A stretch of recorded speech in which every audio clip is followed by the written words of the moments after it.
बिस्मिल्लाहिर्रहमानिर्रहीम।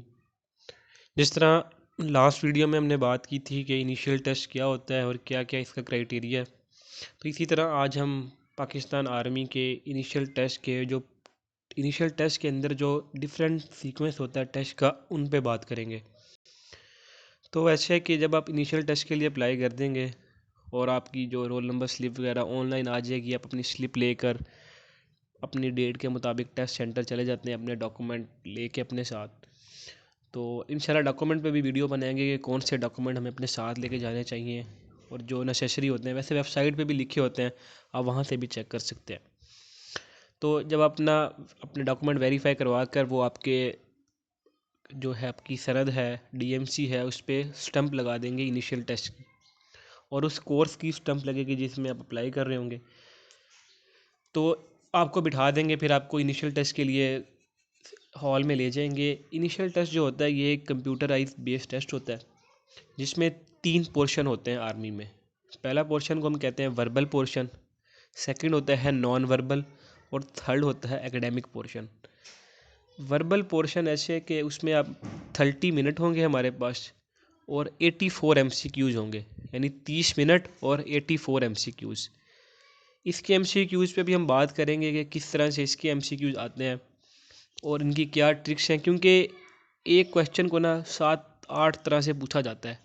For example अगर मैं एक एग्ज़ाम्पल दूँ आपको, वो इस तरह का क्वेश्चन आता है कि if second day of month is Monday then the 14 day is, और if third day of the month is Tuesday then what will be the 28 day of the month. इस तरह के क्वेश्चन आते हैं। तो इनकी एक ट्रिक्स होती हैं थोड़ी सी कि अब हम ज़्यादा से कम वक्त में हम ज़्यादा से ज़्यादा क्वेश्चन सॉल्व कर सकें, और ये 30 मिनट में 84 क्वेश्चन आराम से इजीली सोल्व हो जाते हैं अगर हमने प्रैक्टिस की हो। यानी जितना ऐसी है ना कि जितनी हम मेहनत करते हैं तो हमें उसका उतना ही अजर मिलता है।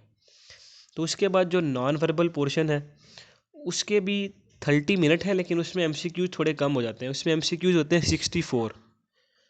यानी उसमें अब ये चेंजिंग आती है कि उसमें हमें 4 पिक्चरें दी होती हैं, तो हमें उसका पिक्चर्स का 5वीं पिक्चर को ढूंढना होता है।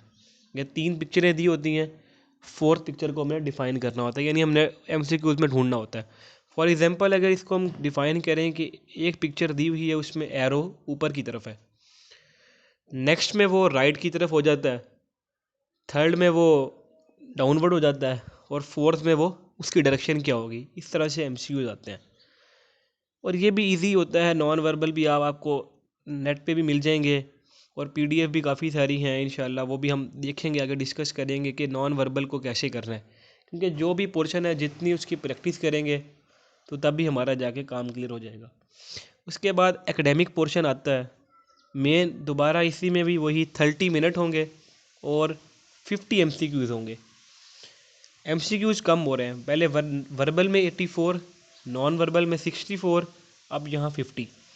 और एक बात और सुन लें कि जब भी हमारा अगर वर्बल पोर्शन क्लियर होगा तो तब ही हमारा नॉन वर्बल पोर्शन आएगा। अगर खुदा ना खास्ता किसी का वर्बल पोर्शन क्लियर नहीं होता तो उसका नॉन वर्बल नहीं आएगा। इसी तरह सीक्वेंस में अगर नॉन वर्बल क्लियर होगा तभी एकेडमिक पोर्शन आएगा। तो एकेडमिक पोर्शन में ऐसे है कि पाकिस्तान की जो हिस्ट्री है, जितनी करंट अफेयर हो गए, जनरल नॉलेज हो गया, तो और पाकिस्तान के लीडर्स के नाम जो पुराने थे, जो मार्शल लॉ के हवाले से जिन्होंने लगाया, पाकिस्तान के आर्मी चीफ के, और जितना पाकिस्तान के बारे में आप जान सकते हैं ना, जनरल नॉलेज आपको पता होना चाहिए। और इस्लाम के बारे में मेनली, इस्लाम में कितने गज़वात हुए, कुरान मजीद में क्या क्या सूरत है, किस तरह है, इस तरह ना आपको सब पता होना चाहिए, क्योंकि इसी में से MCQ आते हैं एकेडमिक पोर्शन में। और 3-4 क्वेश्चन आ जाते हैं मैथ के, आ जाते हैं 2-3 इंग्लिश के आते हैं। बहुत कम होता है कि वो मेनली जनरल नॉलेज के MCQs होते हैं। तो आपने इसकी तैयारी करनी है, और तैयारी के बगैर नहीं जाना, क्योंकि तैयारी के बगैर ना कोई फ़ायदा नहीं है देने का। जितनी प्रिपरेशन हो सके इसके लिए प्रिपरेशन स्टार्ट करें अपनी। बाकी कामयाब और नाकामी देने वाली ज़ात अल्लाह की है। हमें इस पर बिलीव करना चाहिए कि इस बात पे हमारा ईमान हो कि अगर हम मेहनत करेंगे तो हमें कामयाबी ज़रूर मिलेगी, और इंशाअल्लाह अल्लाह ताला हम सबको कामयाब करे। शुक्रिया।